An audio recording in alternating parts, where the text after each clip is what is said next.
Hello friends, எல்லாருக்கும் வணக்கம். இப்போ என்னென்னா எதை பற்றி சொல்ல வந்திருக்குன்னா கல்வி கல்வி கல்வி போல உலகத்தில் எதுவுமே கிடையாது. மனிதனுக்கு காற்று தண்ணீர் இது முக்கியம் போல் கல்வி வேலை இது ரெண்டும் முக்கியம். ஒரு கல்வி தொழில் கல்வியை படிங்க, சும்மா பேருக்கு படிச்சுட்டு இருக்காதீங்க.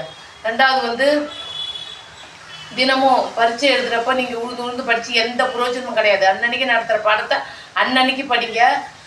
அவங்கவுங்க டீச்சர்கிட்ட இது கேள்வி கேளுங்க, சந்தேகத்தை அப்பயே தீர்த்துக்குங்க.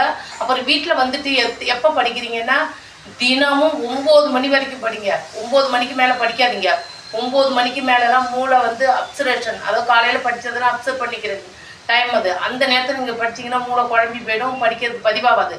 நீங்கள் அதை படிச்சுட்டு காலையில் 4 மணிக்கெலாம் எழுந்திரிச்சு திருப்பியும் படிங்க. குரூப் ஸ்டடியில் கலந்துக்கங்க.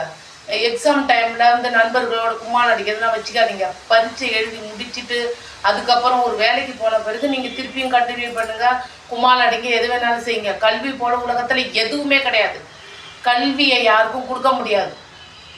கல்விக்கு நண்பர்களுக்காக கல்வியை கடனாக கொடுக்க முடியாது. அவங்கவுங்க படித்தாதான் அவங்கவுங்க வாழ முடியும்.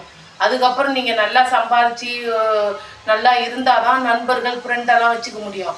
இல்லைன்னா படிக்காமல் இந்த உலகத்தில் எதுவுமே செய்ய முடியாது. அதேமாரி பெற்றோர்கள் நீங்கள் படிக்கலைன்னாலும் அந்த காலத்தில் திருப்பி உங்கள் பிள்ளைங்களை நல்லா படிக்க வைங்க. நீங்கள் கண்காணிச்சிங்க. பரீட்சை டைமில் அவங்களுக்கு கஷ்டத்தை எதுவும் சொல்லாதீங்க. அதேமாரி மாணவர்களும் நீங்கள் எந்த கும்மாளமும் அடிச்சுக்கிட்டுலாம் இருக்காதீங்க. படித்து முடித்து எக்ஸாம்லாம் எழுதி பிறகு ரிசல்ட்லாம் வந்த பிறகு நீங்கள் எது வேணாலும் செஞ்சுக்கோங்க. இது அதிகாரம் கிடையாது, அன்பான வேண்டுகோள்.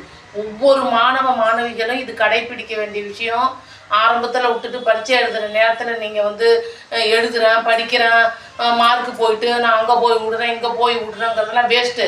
உங்கள் அப்பா அம்மா கஷ்டப்பட்டு உழைச்சி அந்த காசை தான் உங்களை படிக்க வைக்கிறாங்க. நீங்கள் என்னன்னா ஃபஸ்ட்டு நீங்கள் படிக்கிற நேரத்தில் விட்டுட்டு அறுக்கிற நேரத்தில், அதாவது உழுகுற நேரத்தில் விட்டுட்டு அறுவடை நேரத்தில் போய் நின்னா அது எந்த அறுவடை செய்ய முடியாது. அந்த மாதிரி தான் கல்வி முக்கியம், விழிப்புணர்வு முக்கியம். எக்ஸாமில் நல்லா பரீட்சை எழுதி நல்லா வின் பண்ணுங்க. வெற்றி உங்களுக்கு.